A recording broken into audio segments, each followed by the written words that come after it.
Awesome. Reed Goossens is joining us today. He's an investor, best-selling author, entrepreneur. He has his own podcast as well, and I love in his media pack it says just an all-around good bloke. But he is from Australia. I'm going to let him get into his story, his background, what he's doing currently, and what he's looking to do moving forward. He's got a ton of value to add to you guys that you guys can get some inspiration from as well. So Reed, thank you for joining, man. I'm glad that your team got this interview scheduled and we can amplify your message to our listeners. Mate, thank you so much for having me on the show. I really appreciate it. I'm excited to share a bit of knowledge with your audience today. Yeah, man, my pleasure. I kind of threw a lot of titles into this interview so far as who you are, what you're doing. But I guess, do you want to expand a little bit on that as far as everything you're doing right now? And then we can talk about, how you came to the United States, your story, getting into real estate investing and becoming financially free. Yeah, so as a fundamental level, I run a real estate investment firm called Wildhorn Capital. How I make my money is through investing in real estate. The podcast, the books, the sort of social media, the personal profile is really to attract investors. But me and my business partner Andrew Campbell at Wildhorn Capital, we own about 1,700 units.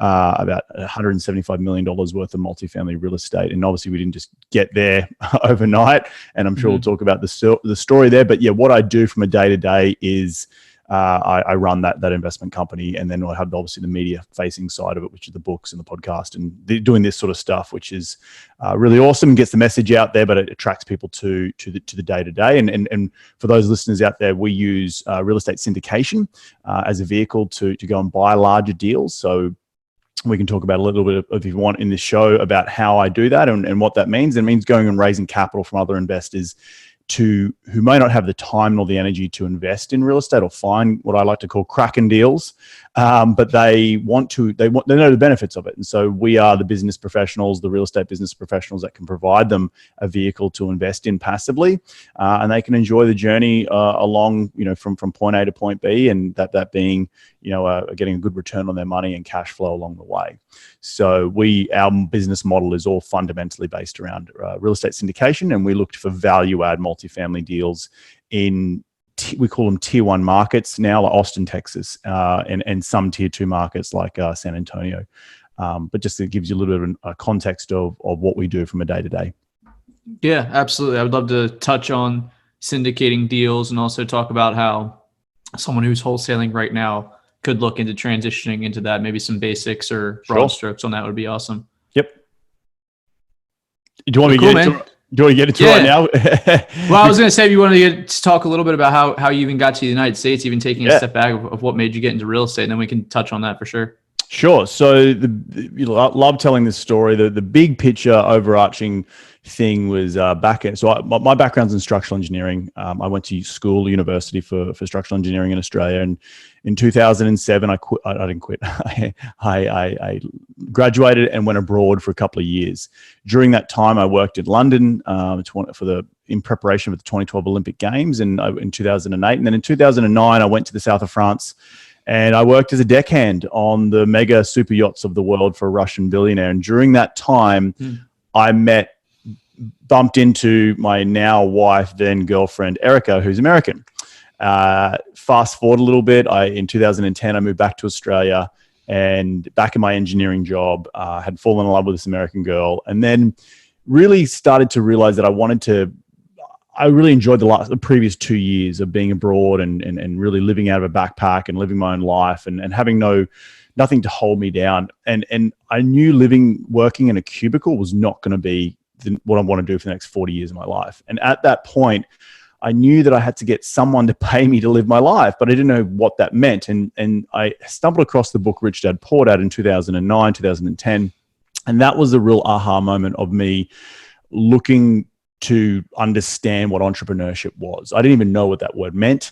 I didn't even know that I could be my own boss. I didn't even know about, I knew about real estate investing, but I didn't know about real estate investing in order to create financial freedom. And so really that book ignited the fire within me. I started learning about stuff in Australia, flipping houses, wholesaling or lease options. But then in late 2011, early 2012, my girlfriend, Erica, says, let's move back to the United States because she's from here. And I quit my job, my well-paying engineering job, and moved to New York City, and didn't have a job, didn't have a visa, didn't have a network. And I just pounded the pavement until I got and knocked on doors until I got a job and got the visa. And then I think within like 2 weeks of being fresh off the boat, I was at my first New York RIA, Real Estate Investment Association. Nice. And I was just blown away by just the I thought Australia had some incredible networking opportunities and information. These RIAs are all over the country, and it was like taking information out of a fire hose. It was just full on. I didn't even know what a credit score was. I didn't know what an LLC was. And I had to sort of go and really change my mindset on the lingo of investing here in the United States. So that was really the coming to America story. And there's a lot more obviously that's gone on with that story since and that was in 2012. So now we're sitting here in 2020, 8 years later. Looking back, it's pretty incredible what I've achieved in that time. So yeah. Mm-hmm. That's cool, man. Let's talk about the first transaction you did and how that's kind of moved into where we are now, just syndicating pretty large multi-million-dollar deals. Yeah. So the beauty for hopefully your listeners who are out there, I can say that when I moved to the United States, the barriers to entry here in the US are so much lower than they are in Australia. There's a lot of fundamental reasons we don't need to get into, but really America is this weird boiling pot of, high appreciation markets, but you've also got the other end of the spectrum where it's like quite low hanging fruit. Like when I first moved here, I saw I could buy a property. I bought my first property within 6 months of moving to the United States, all cash because no one would lend to me, for $38,000 in upstate New York. I picked a sub-market where I could drive to. I used to get on the Greyhound bus and drive 4 hours from New York City up to Syracuse, and then meet with brokers and find little deals. And I just realized that I could use my own money to get started because the banks weren't going to lend to me at that stage because I had no credit. And so but I knew I needed to get involved. And that was really what, obviously what Richard Portad says about making passive income. So I found a little triplex for $38,000. I think I put 10 or 12 grand into it. But I had a really good lesson of Section 8 housing and investing in the ghetto. So an Aussie guy, maybe somewhat dumb, didn't understand that type of level of investing and low socioeconomic housing.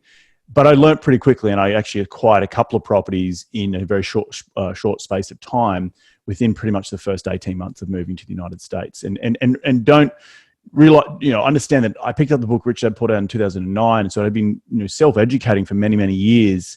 And it got to the point that I just needed to take a jump into the deep end and get going, because I was not, I remember riding to the subway to work in Midtown Manhattan, like reading a book and just realizing that, hey, I'm never going to get a book's only going to teach me so much. Going out and actually doing it and taking action and getting your first deal done is really going to be the true experience you're going to need, because you don't get to deal number 10 without doing deal number 1.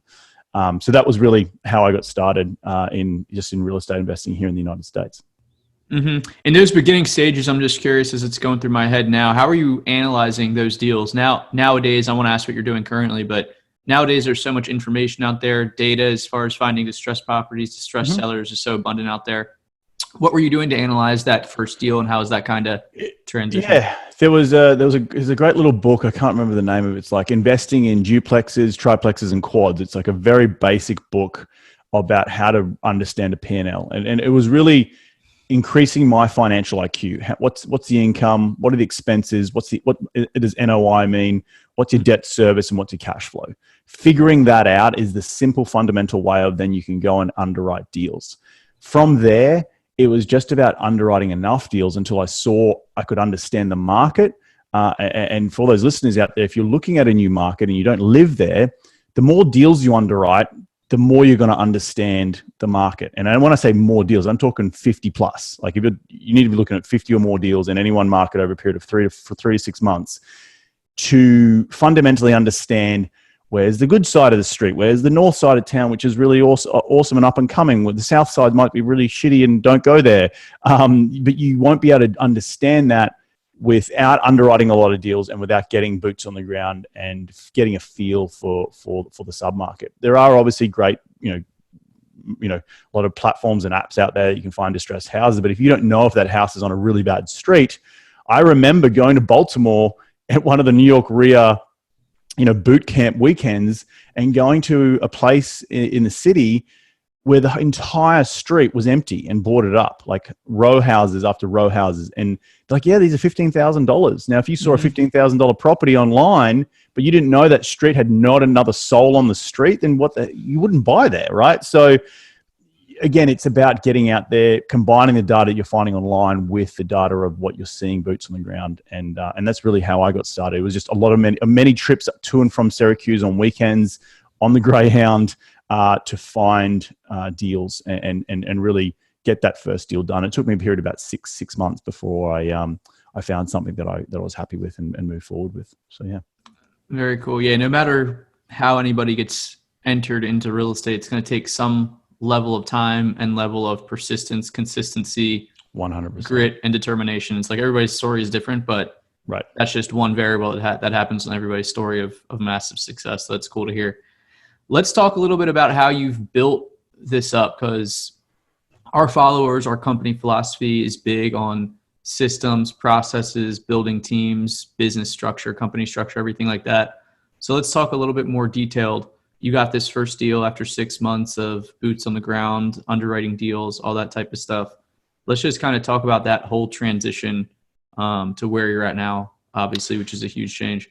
Yeah, massive change. So the evolution of me as an investor. So had a few properties in upstate New York. I think I bought one and then I bought another through just doing a line of credit from one to the other, and then bought a third. Still working full time, and then flipped a house in Philadelphia because I tried my hand at flipping houses. And through all of this time was just trying things, just doing it and putting my money where my mouth is and actually going out and executing, figuring out that these small properties didn't have the scale. The flipping houses was, invest a lot of money, and there's, trying to manage that from afar was not, wise, nor was it crazily successful. But what I did realize was that, I was very proud of this little nest egg that I'd tried to produce. And I remember a buddy of mine came down from Canada, and he and I went out for a beer, and we sat down, and I'm telling him, I've got these 3 little properties in upstate New York, and I'm about to flip a house, and this is in New York City, and I think it was the end of 2013.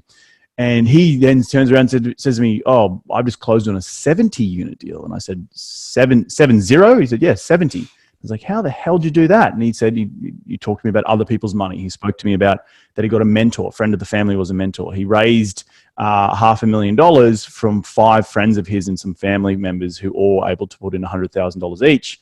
And they got a seller carryback finance note on the deal. So that there, and he was implementing the same business strategy that I was doing in these small duplexes and triplexes in upstate New York, where coming in, spending $5,000, $10,000 a unit and increasing the rent $100 or $150 a month. But the thing was, he had scale, where on my side, on the resi side, less than 4 units, it wasn't massive amounts of scale. And he was using other people's money to get from point A to point B.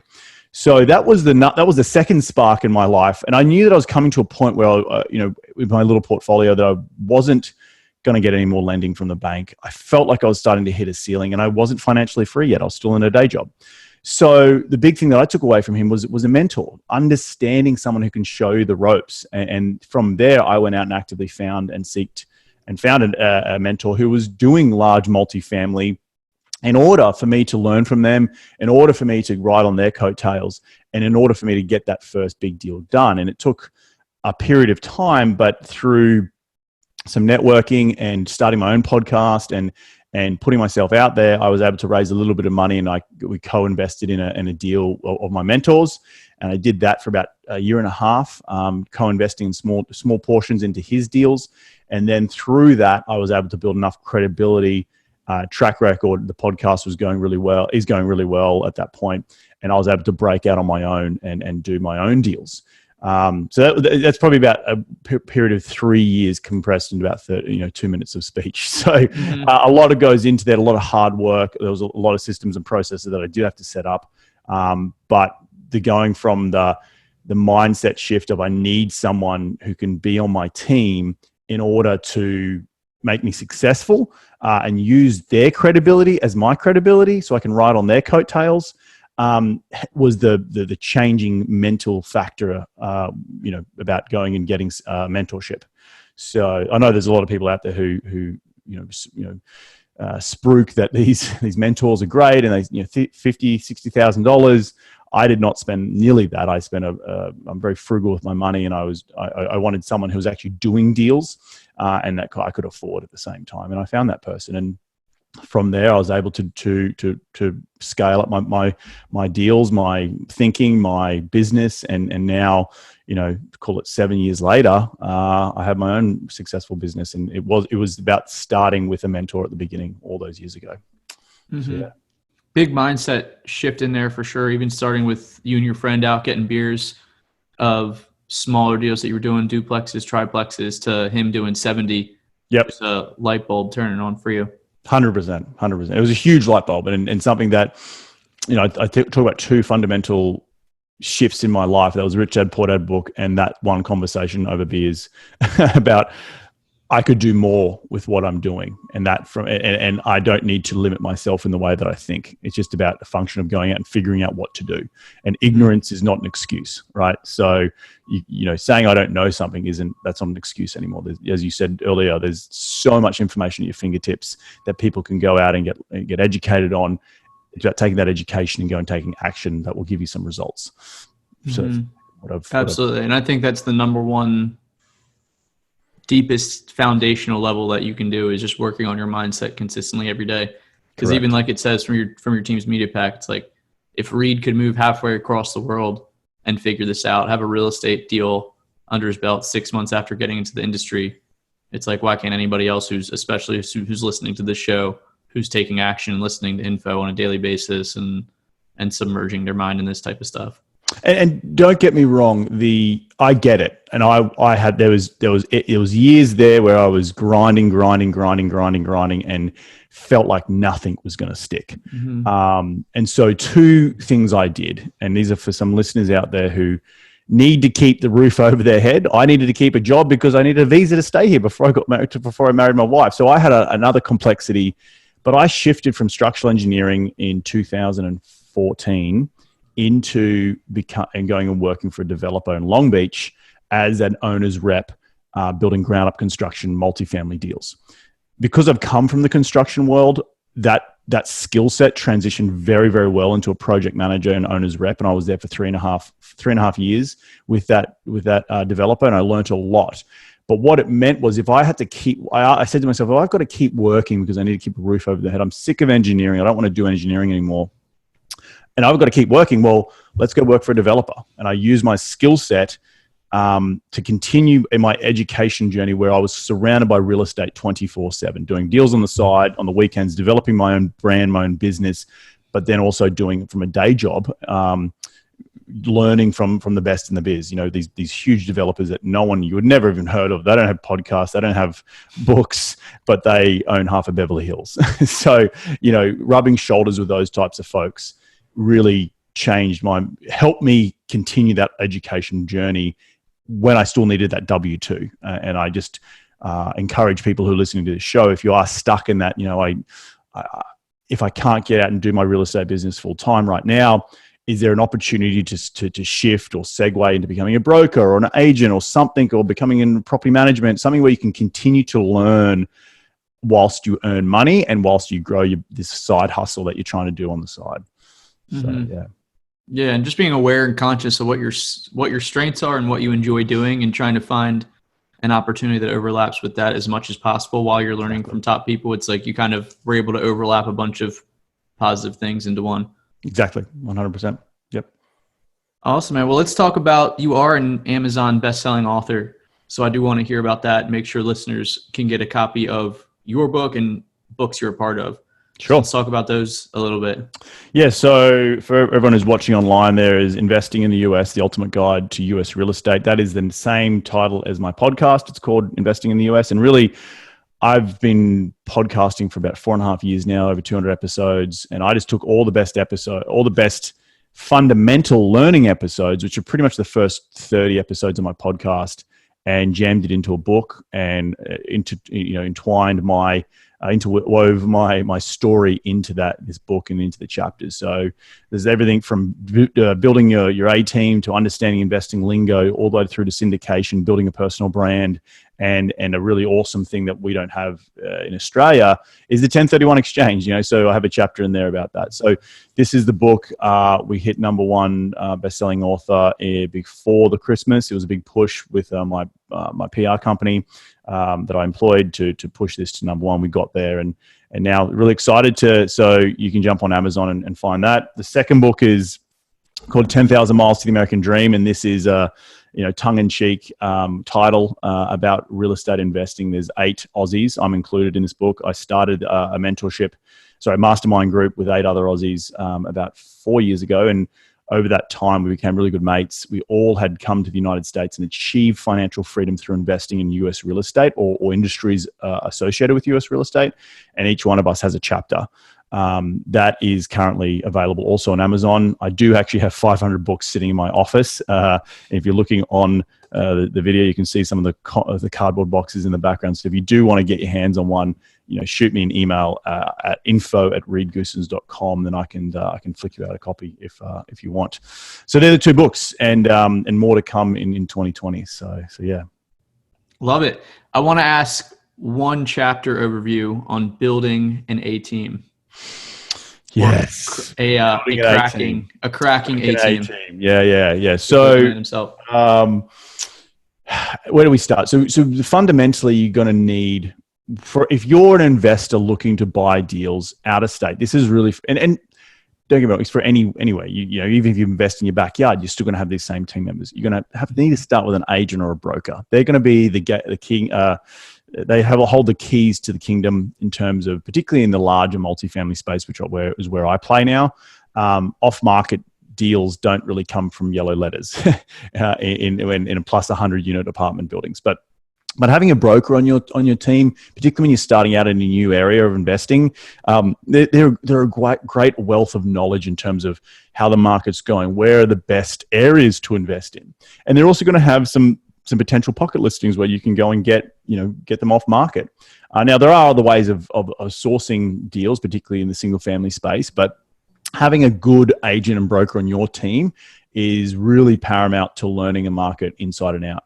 Having a good GC is obviously very paramount to knowing a market inside and out, and making sure that you have the right people to call upon when you go and have an issue with a renovation or a plumbing toilet, or a toilet needs to be unblocked.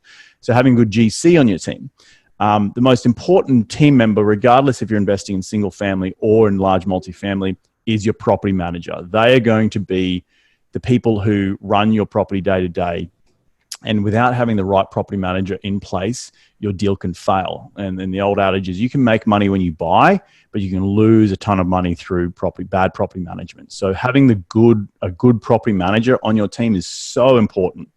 The fourth person is a good attorney, and you might have a local attorney to your area that can do out-of-state investing, or in another market or in another state or another jurisdiction. Making sure you're having that person on your team as well, to make sure you're covered on the back end from any liabilities from taxation or legal. And then the last person on your team is probably going to be a really good CPA or bookkeeper, and they are there to do the day-to-day bookkeeping of, and they can be a contractor. You don't have to have someone full-time. You can just outsource there's a lot of programs out there and a lot of online apps that can do bookkeeping for a flat fee a month. And it's about developing these 5 team members as the team members that are going to be the best people on your bench in order for you to be successful. Now, it's saying that the first group of 5 people that you put on your bench might not be the same group you have in 2 or 3 years' time. You might have to cycle people out when you grow and you get better and you get more sophisticated, like a lawyer, like a better bookkeeper, like a better property manager. I've had to fire property managers in the past for just bad practices. GCs as well. I've gone through a lot of GCs. So, understanding that these folks, when the people you start with aren't necessarily going to be the people that you end up with, for a long, successful business, and choosing the right 5 team members can make, I don't want to say make or break, but can cause issues because you become in the people management business now of you making sure all these people are rowing in the same direction to help you be successful. So they're the 5 people in terms of building your Kraken A team, regardless of where you're going or where you're investing. Yeah, very solid overview. And guys, make sure to email Reed or go on Amazon to check out his book to get a full deep dive on that and more. One thing I want to wrap up with the interview is talking about how someone who's listening to this show who's possibly doing wholesale type deals, direct to seller marketing type deals in the residential single family space could start taking steps towards analyzing bigger type deals, multifamily type deals. What type of steps could they be taking or directions could they be looking to go? And I'm also curious, what type of tools would you recommend that are possibly free, possibly paid for analyzing multifam deals if they just happen to come across those and want to run some numbers on them to see if it makes sense? So fundamentally, I come from the school of paying for an analyzer, and if the lights turn green, this must be a good deal. I'm not from that school. There are a lot of cool apps out there, but fundamentally, if you don't understand Excel or you don't understand numbers, that's what real estate is, and you need to understand that. So developing your own little spreadsheet or mousetrap to underwrite a multifamily deal or a cash flow deal is I believe fundamentally the better way to go, because you've made your own template and you understand what goes into it. Having a financial IQ, increasing your financial IQ, listening to these podcasts, listening to other people, reading books on how to underwrite deals. And I mentioned a book earlier, How to Buy Duplexes, Triplexes, and Quads. That was the fundamental book that I used to read to understand what a basic P&L was. Once you understand what a basic P&L is, and you can add some market growth into that over what's called a cash flow model, you can model that out over 3 to 5 to 10 years and see what your return on investment is going to be out over that period of time. It's not a hard calculation to do. I implore people to try and do that and learn that, because relying on someone else's systems, albeit that it might be the way in which you go in the end, but as long as you understand the spreadsheet in which you're buying, I don't like when people buy a spreadsheet and they plug in numbers and they don't know how it works. It's sort of like having a really fancy tool or a really fast car, but you can't drive it because you just don't know how to drive it. So understand the basics, understand increase your financial IQ, understand what a cash flow model is, understand what a P&L is. And you can Google all these things. There's plenty of stuff out there at your fingertips, and spend a bit of time understanding the fundamentals of how to underwrite a deal. From there, once you figure that out, you understand high-level cash flow analysis, which is pretty basic. It is then going out and plugging in what the market that you're in. For example, Baltimore, I think you're in, Maryland, might have different operating numbers to where I invest in Texas, because you're in winter. You might have more expensive in the winter months. I have more expenses in the summer months because it's really hot in Texas. So understanding in that P&L, this expense ratio of, okay, what are you going to do on repairs and maintenance? What's your turn cost going to be like every time someone moves out of an apartment? What are you going to have to do? You're probably going to clean the carpets. You're going to have to paint. You might have to replace a couple of appliances. And you have to do that every time someone moves out. So have you factored for those in? Have you got insurance? What are your insurance numbers in your local market to insure a 10, 12, 20 unit property? You need to go find that out. What are your property management fees going to be on your total income for a smaller asset? You know, in Texas, where I'm buying 200-300 units at a time, I've got a 2.5% property management fee to my property managers. But I know when I used to have triplexes and duplexes, I was paying 7 or 8% on my total revenue. So you need to understand what that is. You also need to understand, do we need payroll? Do we need to pay someone to be on site 24 hours, or not 24 hours a day, but 5 days a week in order to attract new leases? All that is part of your expenses, and all that is going to be different if you're buying a 10-unit deal, you're buying a 50-unit deal, or you're buying a 300-unit deal. It also is going to be different if you're investing in Texas, or if you're investing in Florida, or if you're investing up in Seattle. That all market dependent. And if you don't, again, going back to the fundamentals of understanding, if you don't understand what to plug into those line items, the results that any spreadsheet spits out, you're not going to understand if it's a good deal or not, or a cracking deal. So really, really, really spending some time on yourself and educating yourself about cash flow modeling and P&Ls and your market, and understanding what expenses cost per door per year it's going to run these assets, if that makes sense. Mm. So yeah, it totally makes sense. Great perspective and great breakdown on your overall philosophy there. Tons of resources that you gave as well during the episode. If folks are interested in that direction, they could definitely check it out. 100%. Well, Reed, I appreciate you, man. I'm glad that your team got this set up for sure. An all around good bloke. Really appreciate you coming on, man. That was an awesome interview and got some great inspiration and tactical advice and direction if folks are looking more so into the multifamily space. Yeah, look, thank you for having me on the show. Really appreciate having an opportunity to share with your audience. And one other thing, if any of your audience members are coming through LA and they want to meet up for a beer or coffee and just talk shop, they can do that. Just email me. Give me a month or two in advance warning. They can email me at info@reedgoossens.com. I'm always up to say g'day and go hang out for a coffee or a beer. So yeah, love it. Too bad we didn't have this interview about a month ago. I was out there. We could have met up. Hopefully I'll be out there. I could have taken you surfing, man. Yeah, hopefully I'll be out there again this year. Hopefully Lakers in the championship. I'll be out there at some point again this year. But yeah, man, appreciate you guys. Check out Reed too, reedgoossens.com. I'll put that in the show notes. Info@Reed, REEDGOOSSENS.com. He's on Instagram, Facebook, LinkedIn. I'll put that in the show notes so you guys can reach out to Reed, especially if you're in LA, want to grab a coffee or a drink.